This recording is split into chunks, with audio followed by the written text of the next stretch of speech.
Coming up on Carousel of Douglas are must-dos at Epcot that we think you need to do to make your visit the most magical.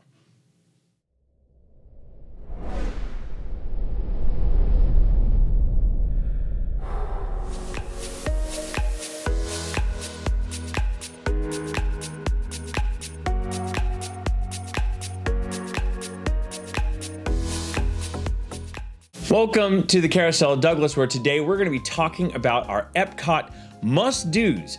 And before we do, I want to actually talk about this really cool thing that I just did. I actually just upgraded all of my vlogging equipment. I'm very excited to do it. I got myself a Canon EOS M50. I decided on the Canon EOS M50 over other cameras because you can exchange lenses on this one to be able to get better telephoto or a better darkening zoom lens. And also, this is a mirrorless camera. It's very lightweight, and the batteries seem to do pretty well, and you can get replacements rather cheap, so you can have lots of extras. So I decided to go with the Canon EOS M50, and I'm really excited about it. I'm already loving the images that I'm getting from it. I also picked up the Zoom H1N. I've been using a Zoom H1 for about 10 years, and I decided it was time to upgrade to the newest model. And I can't tell you how much I love the microphone quality on a Zoom H1N. You get really clear sound, and you don't have any problems. I love it. One thing I do recommend though is make sure you get that windscreen. I prefer the fuzzy ones. I call them tribbles. Those of you who are Star Trek fans might know what I'm talking about. So check out the Canon EOS M50 and the Zoom H1N. Both great vlogging pieces of equipment. Before we get going, one of the first things that I want to tell you about is how I am not going to give you the suggestions that everyone always gives on every vlogging channel. I'm going to give you our extra must-dos that some people might not do because they're so busy doing the ones that everyone tells you to do. I'm talking like Soarin', Frozen Ever After, making sure to go to the Morocco Pavilion, things like that. We're going to be talking about some more maybe obscure must-dos that you might not know about. So we're going to check those out today. Let's go along. All right, our first must-do is must-do attractions. And our very first suggestion is going to be that you must do Spaceship Earth. I know that that seems like everyone does it, but I've actually heard people say, oh, I didn't go into the big golf ball. And why? It's amazing. Judi Dench narrating it. You get to go through the history of communication and the history of like humans learning how to communicate with each other. It's so amazing. And it also shows how humans progressed through history. And I think it's just an amazing ride. It's one of my favorites. I love Spaceship Earth. My second must-do is actually the American Adventure. It's amazing. You go watch this show that's got the most awesome animatronics. I highly recommend watching my video on the animatronics too. And it's just, you walk away going, oh, I understand so much about America now. And it's a really great show. I highly recommend it. Before we move on to our next subject, I want to talk about the Voices of Liberty. They put on a show right before the American Adventure inside the Rotunda. Right now they're doing it on the stage, but oh my goodness. I mean, just listen.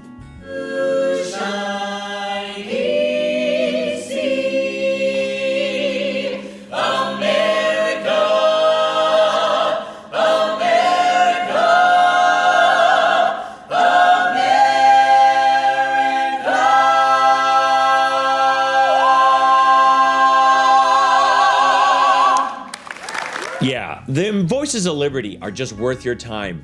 Check them out and then go see the American Adventure.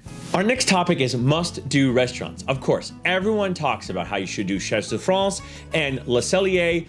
Those are great, but the restaurants that we actually recommend that you might not know about is the German Beer Garden. That is amazing. It has just really good German comfort foods, and then on top of that, the Oompa band comes out and puts on a performance, and that performance is great.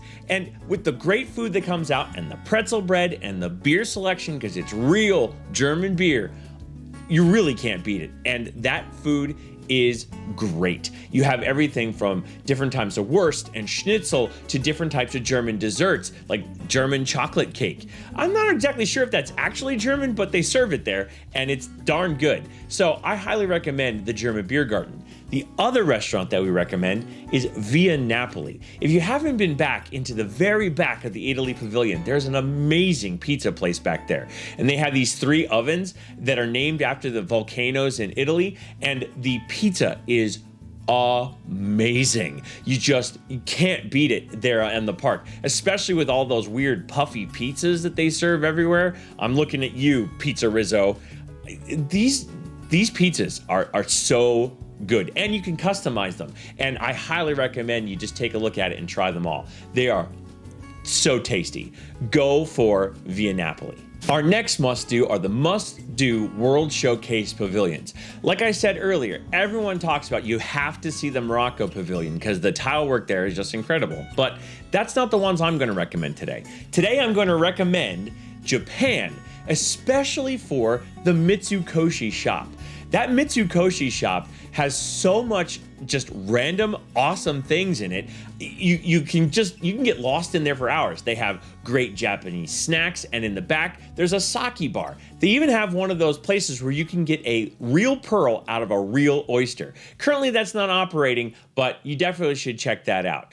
So Mitsukoshi in the Japan pavilion makes that pavilion so cool. And then there's that kawaii culture exhibit that's going on in the museum just outside of the shop. And also there's a bunch of great places to kind of look around. And there's that great garden right by the Katsura Grill that I highly recommend that you check out. Very quiet, very secluded, and a nice place to just kind of stop and do nothing for a little bit. Again, the Japan pavilion, not to be missed. The other pavilion I actually recommend is the Norway Pavilion. The Norway Pavilion, yes, we all know it has Frozen Ever After, but it also has one of the most hidden gem princess experiences they have on all property, and that's Akershus. A lot of people go, oh, I have to see the princesses at Cinderella Royal Table. That's a great place to see them, but Akershus is actually better in my opinion. You get a little bit more interaction time with the princesses. They have a little bit more room to kind of float around the room, and the food there is pretty awesome at that buffet. I don't know if it's going to return to being a buffet and may become an all-you-care-to-enjoy family meal experience like all the other buffets have, but I can tell you that the princesses there are totally worth your time. Check out Akershus, and then when you leave, go into the Stave Church. The Stave Church is a building that they find modeled all over Norway and other Scandinavian countries, and inside they have this great exhibit right now on the Norse gods like Thor and his mother Freya. You might recognize those names from the Marvel Universe. So check out the Stave Church Museum, currently showing an exhibit on the Norse gods. Our next must-do is our must-do festival. Michelle and I have been able to go to all of the festivals that are available at Epcot, and we gotta say that we love the Festival of the Arts. That is actually our absolute favorite. The artwork is so amazing to look at. It's better merchandise that's around the parks that is being put out there by different artists that you've never seen. They also have a lot of musicians that come out and put out great music, and me being a music teacher, that's kind of a big deal to me. And the Festival of the Arts is just one of the best festivals. I know that a lot of the people love the Food and Wine Festival and talk about the Festival of the Holidays, as well as the Flower and Garden Festival, but we've got to say that the Festival of the Arts, even though it's one of the newer festivals, is one you've got to check out. We highly recommend it. So, Festival of the Arts, that's our must-do festival. Our final Epcot tip is going to be the must-do places to get an adult beverage. While we know a lot of people like to drink around the world, there are certain places that you can get just amazing adult beverages. One of the places that I highly recommend is the Rose and Crown Pub. Now, I know a lot of people know it exists, but not many people go in because it's always so crowded.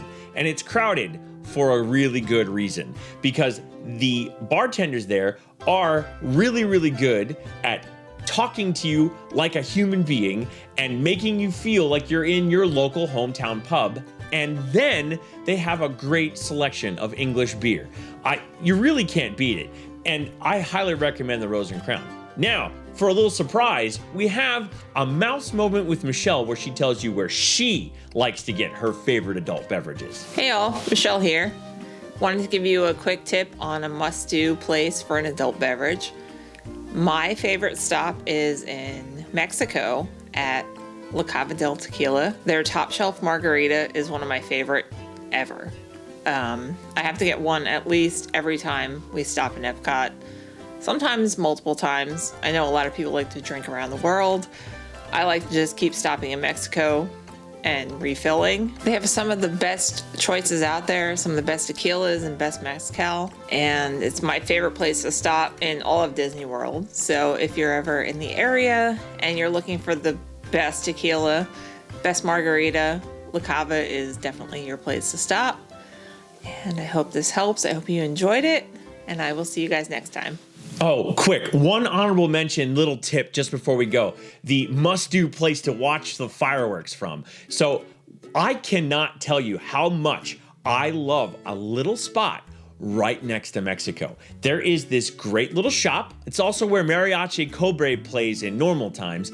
And there's this little area right there. The reason why I picked that area is you have a great angle on the lagoon, and generally the wind is coming from behind you, and so the smoke from the fireworks doesn't come at you. A lot of people like to go over between France and England because it feels like it's way open and you can see a lot more. I'm telling you, this spot is perfect, and you don't get all the smoke blowing in your face from the fireworks. So that's my final little mini must-do tip about where to watch the fireworks from, all right? Make sure you check that spot out. All right, folks, those are our Epcot must-dos. I hope you enjoyed them. I hope you liked that little secret tip from Michelle, and I also hope that you really enjoyed this channel and its videos. If you did, please give it a thumbs up. I'd really appreciate you liking the video. Comment down below about your must-dos at Epcot. That would be great to hear.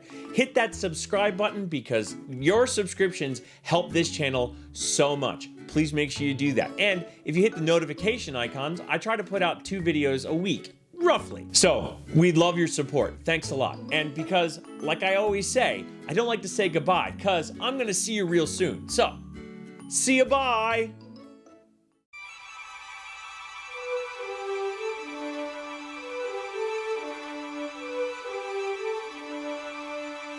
Thank you.